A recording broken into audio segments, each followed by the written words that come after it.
Excellent. Hello, good morning.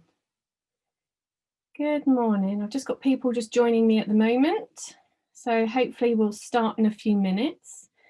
As you're joining on, please do in the chat box just say hi, who you are, and also tell me what your highlight of the week is. What's it been? Because we're at the weekend now, which is fast approaching, which is great news, even though we are obviously still in the lockdown. I'll tell you what, my highlight of the week, I have to say, has probably been the fact that I'm really excited to be doing this Kickstart session with you today and telling you everything that you need to know in order for you to make a decision as to whether or not you want to take it further. So, as I say, in the chat box, please do pop in there your name and also what your highlight of the week has been. Fantastic. Hi, Keith. Nice to have you here. Perfect. Hi, Lorna. Hi, Saskia. Fabulous. Oh, that's always lovely, isn't it, when you receive good feedback from a client? Absolutely love that. And I'm really pleased as well, Lorna, you're excited to be here. Fantastic. I'm really excited as well for this. I think as well, you know, the scheme's been around for a while now, so a lot of people still don't know what it's about. So it's a great opportunity to obviously be able to tell you a bit more about it today. Just a few more minutes as I can see people are popping in. Lovely, and we'll get started. Excellent. So obviously with these sessions, I really like to try and keep them as interactive as possible. So as we go through, obviously I'll be talking quite a lot with this, but if you've got any questions as we go through, there is the Q&A box. Hi, Angelica. Perfect. Lovely to have you here. We've got the Q&A box for the questions, so please do pop it in there. And I hope at the end, if I haven't already answered your questions as we go through, I will go through them and just kind of tick them off as we go. As I said, as I quite like this to be interactive as well, I do have a couple of polls in here just to kind of keep you guys awake, because obviously I'm going to be going through a PowerPoint presentation, but this is some really interesting stuff. So hopefully you'll come away knowing at least one new thing today. That's my aim today. I'm sure there'll be lots more, but just in case. So on that note, should we get started? So I'm Rebecca Davis. I'm the director of HR Ready. We're a HR consultancy and we're really passionate about working with businesses that value their people. We're based in Cambridge and our focus is on the business and the outcomes that you want to achieve. And that's why we tailor our HR solutions to fit you and not the other way around. We're passionate about educating our clients and just people in general about HR and everything to do with it. And that's why I love doing webinars. So this webinar is specifically on the Kickstart scheme. And I love the term, they're called Kickstarters. So as we go through, I'll refer to them as Kickstarters. They're not apprentices, but I'll go into that in a little bit more detail.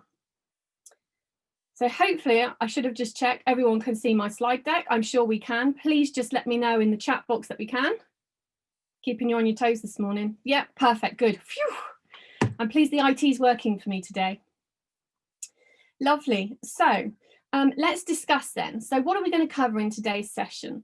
We're going to go over the scheme itself, the benefits to you as an employer, the criteria that the government have set out, the process that you would go through, the employer obligations that you would have if you were to take on a Kickstarter, and also what support you could get and you may need during the process.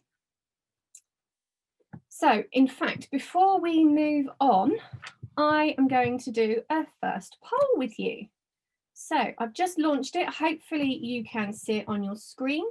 It's literally just a couple of questions, so please do take a moment or so just to go through that. Excellent. So it's looking like the majority of people have heard about it from the government, but kind of don't know any more than that. And that's kind of what I'm finding with a lot of people that I'm talking to, actually. So that's great you're on the session. We've got someone who's looked at the scheme but needs further clarification. Perfect. And we've got a brand newbie. Like it. Excellent. Thank you very much. So we've got a vast range here of people joining us as well, which is brilliant in terms of size of businesses. I like it. Thank you very much for that. Okay, so let's move on. So let's talk about what the Kickstart scheme actually is. There's been a massive amount of funding by the government. They've put in £2 billion into this programme. And the programme is about providing funding to create new job placements for 16 to 24-year-olds. The key is that they're on universal credit, and they're the people that are potentially at high risk of long-term employment. The scheme's open to all business sizes, so whether you're a one-man band looking to take on your first Kickstarter, or whether you're a large conglomerate and you're looking to take on 30 or 60 or more. So it's basically covers absolutely everybody. Now, the key to the Kickstart scheme is that it's a 6-month placement. And I've put the date on there of the 31st of December. That's not to say that as of the 31st of December 2021, you get your first Kickstarter. That's a case of, in terms of application process, you have until the 31st of December to apply to get a Kickstarter and to get the government funding. Now, what the government will fund is up to 25 hours per week. You can't have them any less than that. So the minimum amount is 25 hours. If, however, you then want to have a Kickstarter with you at 30 hours or 40-hour week, that difference from 25 hours up would be paid for by you as the employer. Now, there is no requirement for you to take them on at 30 hours. 25 is absolutely fine. It's just that is the minimum amount there. Okay, as I say, if you've got any questions, obviously, as we go through this, just pop them in the Q&A box and I'll have a look at them as we go. So what is the Kickstart scheme funded to do? It's there to fund new jobs. Okay, so you have to literally create a brand new job for a Kickstarter. It's not to replace existing or planned vacancies.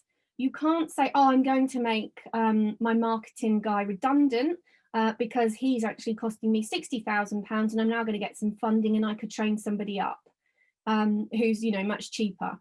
That's not how it works. It needs to be a brand new job role. And as it says on there as well, you know, existing employees, apprentices, contractors, they shouldn't lose their work at all or have any reduction in hours. They should not be affected. So that's really key with this. So what's the benefits to you? Well, the benefits are obviously you get a brand newbie, you know, they've not really had any work experience. They're not necessarily qualified to the hilt with things. They will have definitely life experience. And I think when you bring a Kickstarter on board, that's brilliant to then be able to mold them to your business. You know, you can really take them under your wing, train them up how you want your business to be run, the things that you need doing, the way we do things around here. So really kind of bringing them and adapting them into that company culture. It's also great because you're saving the costs of hiring somebody. So you don't have huge recruitment fees. You don't have to go through the Indeed jobs or the monsters, you know, the job boards. So you don't have any of that. So it's a great way to basically get new people on board. There is also the bonus of diversifying your team, which is great. So having new members, different levels, different skill sets, different perspectives on things. That's always brilliant to have. And as well, it boosts your reputation. So if people know that you're doing this, and also the Kickstarter is going out there saying, I've got a brilliant employer, this is what they're doing with me. A, you're building loyalty with that individual, and B, they're talking about you positively to other people. So all of a sudden, you become an employer of choice. You become somebody that they want to work for. And then that also helps your recruitment process. So rather than having to keep going out trying to recruit people, people are then starting to come to you. So what is the government criteria? So the government never kind of do these things, you know, nice and straightforward. They banned it, and they've said with this that you need to have an application for 30 individuals. Now, if you're a one-man band or, you know, a small business, you're not necessarily going to want to have 30 individuals, and that's absolutely fine. But what you will need to do is you will need to work with either a recruitment agent that is working with the Kickstart scheme, or those charities or those other agencies out there that will be able to support. And how they do that is they will go out to lots of different other businesses and they will get their input. So say, for example, you wanted to employ, 2 Kickstarters, and then another 10 people wanted 1 or 2 Kickstarters, then they will basically build one application of 30 people, and then they will put that in to the Department of Work and Pensions. Along with that application form that you would put in as an individual business, there's some things that you need to go through. For example, you'll need to say that, what your company house's registered number is. You'll need to put together a job description for them. You'll need to say what it is that they're going to be doing, how they're going to be doing it, what sort of training they're going to be provided. Because the idea of the scheme is not just to get somebody in and say, brilliant, there's a desk, free labour. It is really there to employ people and to give them the skills to become employable. So once they have left you, if you do decide to let them go after 6 months, they can then go and get another job. They don't go back onto universal credit. And that is the real point and the nooks around the scheme. There's also, in terms of the funding, there's a few things that the government will do.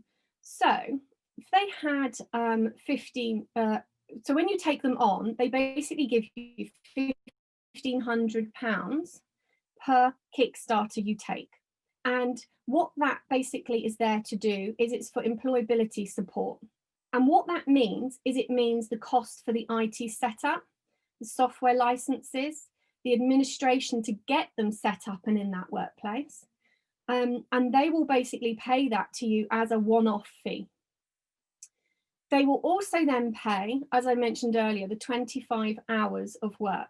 Now that is at either the national minimum wage or the national living wage, depending on the age group for the 16 to 24-year-olds.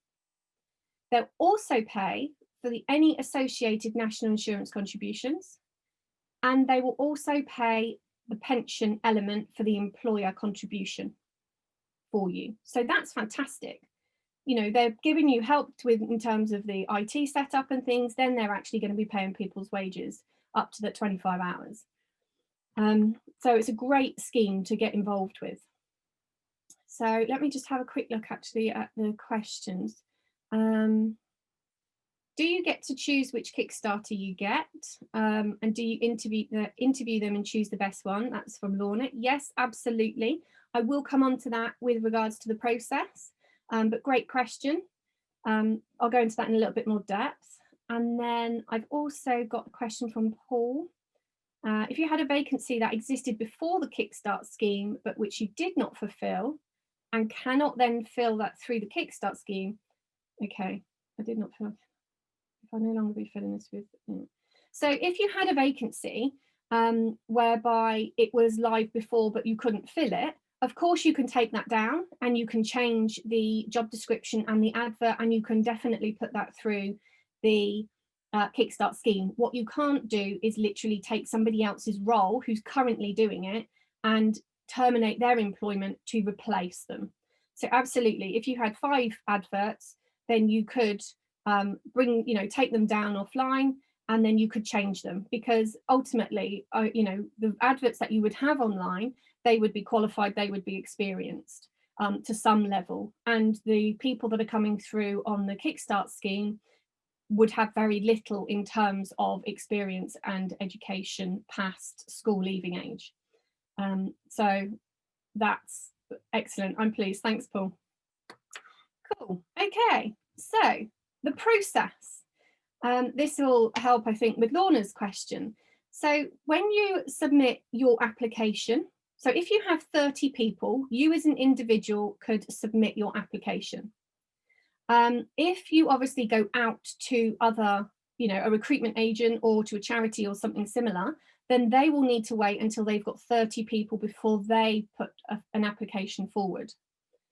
Once that application goes in, it takes the Department of Work and Pensions approximately 1 month to get back to you. That's kind of what they're aiming for.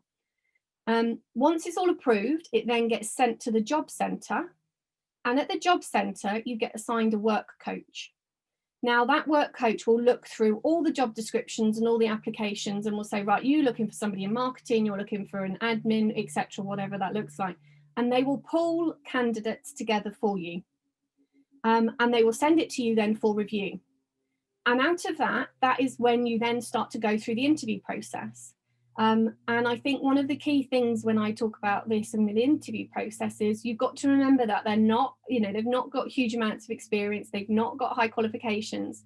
And so you need to tailor your interview process to that. It's not like just bringing somebody in and going, okay, talk me through your CV, because they probably, don't have anything on there to really talk about. So your interview style is really going to be changing. And I think the way that you come across is more about the team fit. And are they going to be able to do the job? Do you think they can do the job? Have they got the aptitude and, the attitude to be able to do it?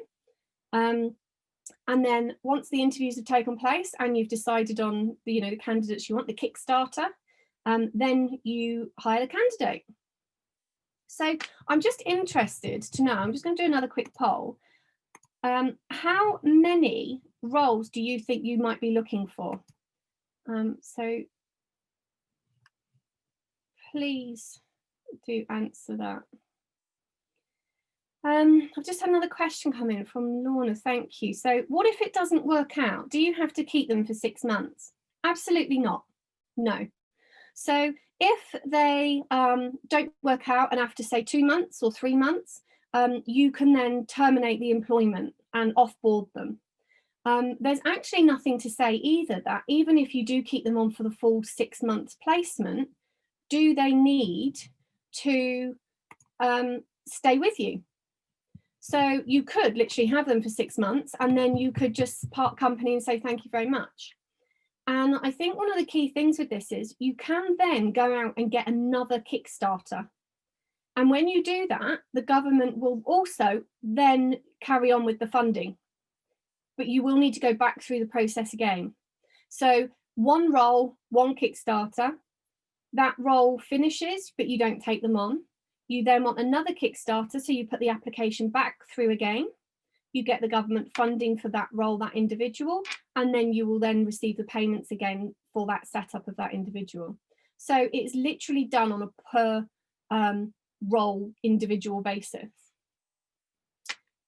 I hope that answers your question, Lorna. Excellent. Thank you very much for the poll as well. So quite a few numbers. We're kind of looking up to about 5, maximum of 5 Kickstarters to be taken on, which I think is that's quite a lot really. That's a third of you have said that, so that's brilliant. Majority are at kind of one or two. So thank you for completing that.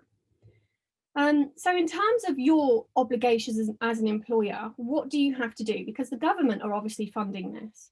So you need to make sure you've got a job role there for them that they can do, that you can dedicate the time to them, and you need to go through those processes. So you need to train them, be able to provide them with the equipment and the attention that they need so that you can really give them those skills that are transferable. So it's not just about doing one task for 6 months. You really need to kind of get them involved in the business or part of the business doing a number of tasks to really develop them. You'll need to obviously interview them, as we mentioned earlier, go through an onboarding process. So there's always going to be some level of training and welcome to the business. This is our culture, this is our handbook, this is what we're all about. And it's really important as well that you don't just kind of leave them once you've trained them and say, fantastic, off you go, carry on doing your job. Especially with the lockdown in place and, remote working, having that communication and that touch point is even more required and needed now than it ever was before. So having, whether it's weekly or monthly catch-ups, it could even be daily. How are you getting on? This is a new task. Let me talk you through. And I think, you need to be aware if you are doing remote working, how are you going to do it successfully and enable that Kickstarter to get the best from the program, from the training that you're trying to provide?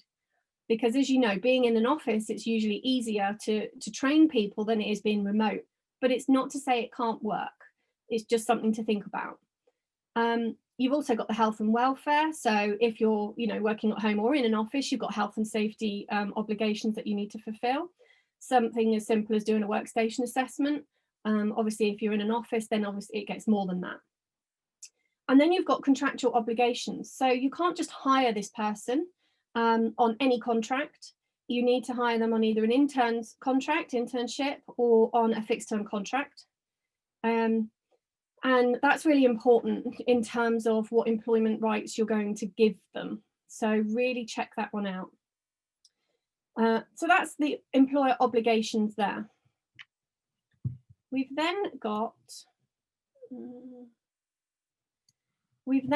the payments, which I think are always key for employers. So the first payment of the £1,500 for the Kickstarter is for the setup and for the employability support, as I mentioned earlier. This is payable once the first Kickstarter has commenced. And basically the Department of Work and Pensions has got a couple of questions that they'll ask you, and they'll make sure that, you know, the Kickstarter's on the payroll, on the PAYE, that they're already sat at their desk and they're working. And then they will pay to you the £1,500. The second payment is the first month's worth of salary for the 25 hours work.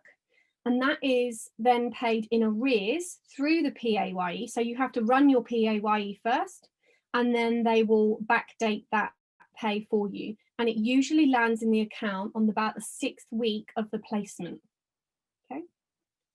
And then the third to the 7th payment is every month. So it basically just comes in every month for you to then pay. So it's just those first and second payments which are kind of a bit strange, and in terms of, you know, the back payments for it.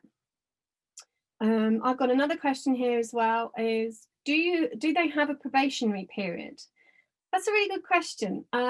It's built within the internship agreement, so you don't technically need one because it is only a 6 months placement. And if you need to terminate the employment in that time, which is what is there as a probationary period for a permanent contract, it does the same thing. And it's important to note as well, obviously, that the first 2 years of any employment contract, an employee doesn't have employment rights. There are things in terms of, you know, unfair dismissal and discrimination law, but just in terms of fundamental employment rights, they don't have that. So a probationary period is not really required. Okay, perfect. So how we can help. So at HR Ready, we're obviously a HR consultancy. We basically will help you to take care of everything from a HR perspective. So whether that's writing a job description for your application, whether it's help to interview applicants and to go through that process with you, and perhaps you don't have time to sit there and to go through the first stage. So we can do that for you, whether that's telephone interviews, you know, or now using Zoom and going through and asking specific questions, we can help. We then look at the contracts of employment, so making sure that they're watertight for you as a business. Onboarding support as well, so actually looking at supporting your business with getting them up to speed. So if you need support with getting them set up on the payroll or on your HR system, all of those types of things, that's something that we can help with, making sure that on day one when they come in, they are ready to rock and roll. We also look at workstation assessments. So whether they're working at home or in the office, we can come in and make sure that, you know, their health and well-being is being looked after, have a quick look around for your health and safety, and just see if there's anything obvious, especially when dealing with people from 16 to 24, you know, they're the younger people in the workforce, and so we need to make sure that obviously they are safe. It also will go through as well and help you in terms of breaks, so the working time directive, because there's some things that you need to consider when you've got younger employees or Kickstarters in your organisation. We also work with you to look at a training plan, because, you know, as I mentioned earlier, you don't want somebody to be on doing one task or one thing for 6 months, because the whole idea is that they really can take that knowledge and go and get a job elsewhere if you don't keep them on. So they need quite a rigid training plan put in place whereby they can understand what tasks they're doing and really what the outcomes are. Because there's nothing worse, is there, than you being asked to do a task and you don't really understand why you're doing it or what value it's adding. And it's the same thing with a training plan. We also do HR reviews and support each month. So appreciate, you've got lots of time that you've got to invest with them, but you've also still got to run your business. And what we do is we can come in and actually support with those discussions. We can feed back to you as an employer and tell you kind of how they're feeling and what's going on and what's working well for them and not working well, and kind of be that go-between and mediator, I suppose, sometimes if there's issues that are going on. It makes it easier for you as an employer, because you don't necessarily have to have that difficult conversation. And it makes it easier for the Kickstarter because, you're their boss, their big boss at the end of the day. And being a HR consultant, we're seen as an outsider. And sometimes that enables us to progress things further because we're seen as a safe person. We also do the offboarding support as well.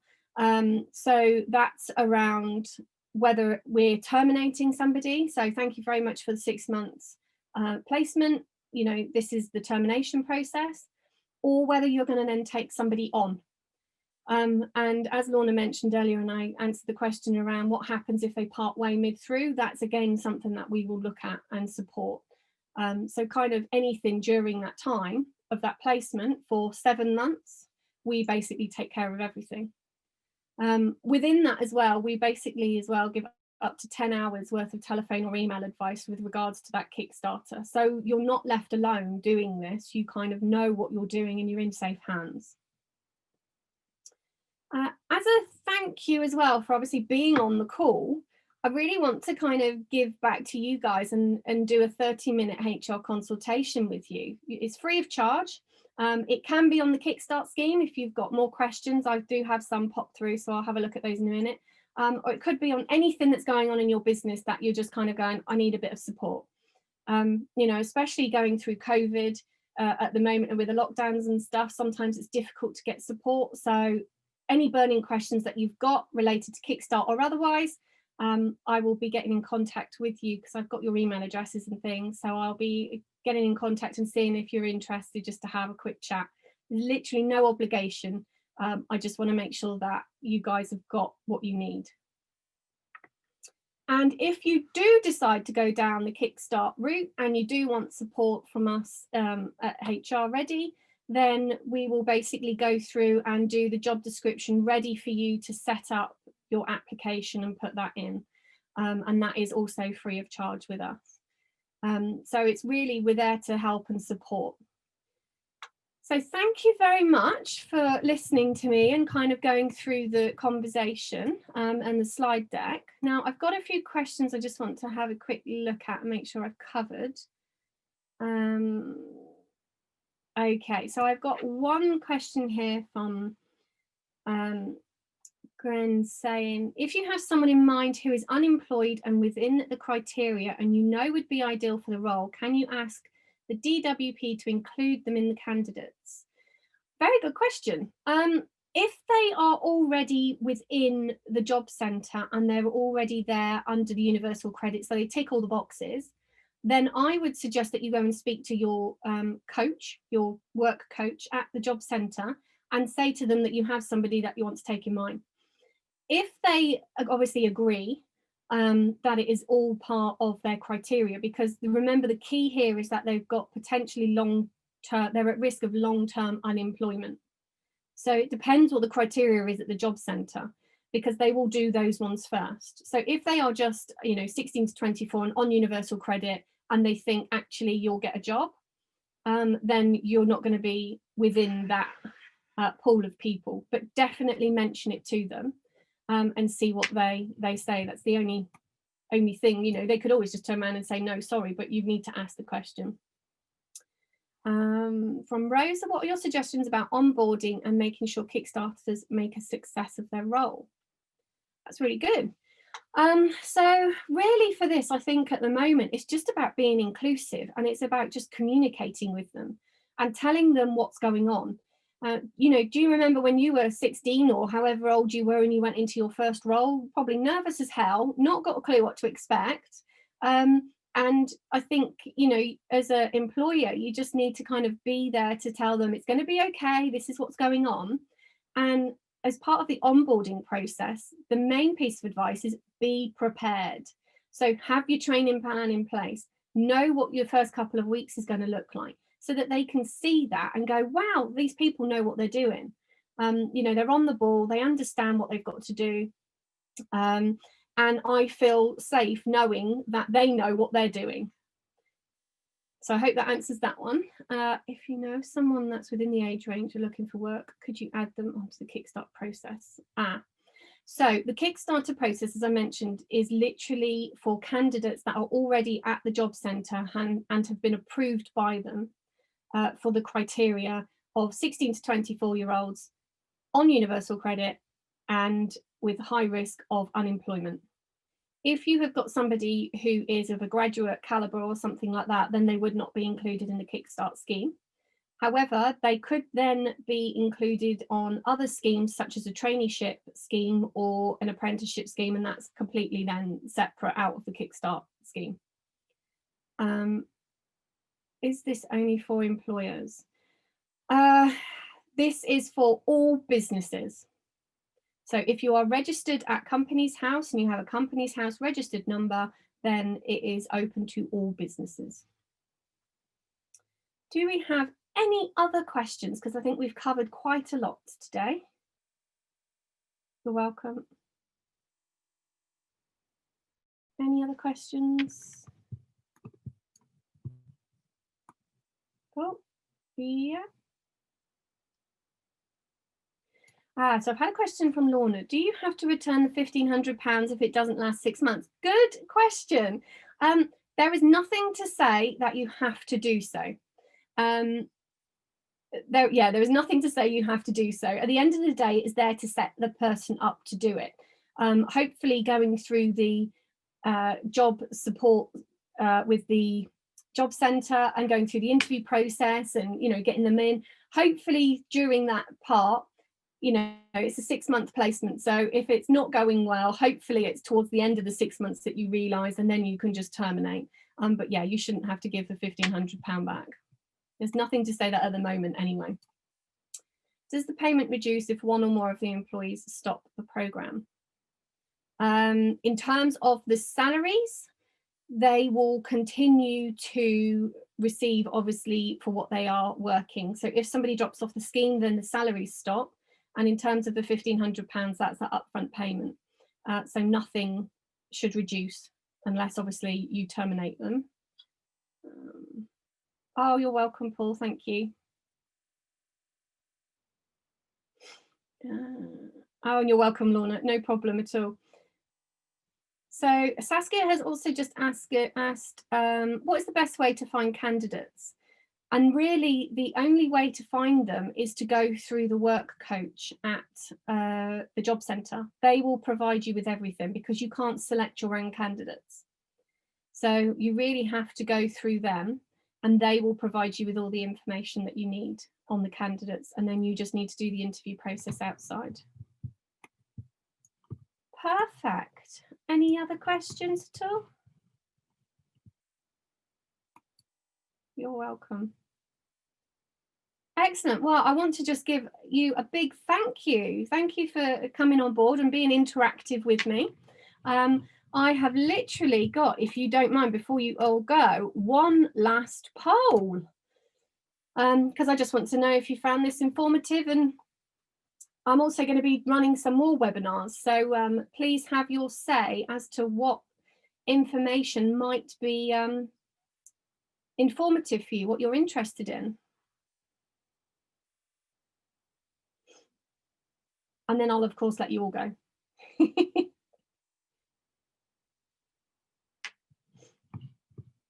I'm really pleased that everybody's taken at least one thing away from this so far, so that's good.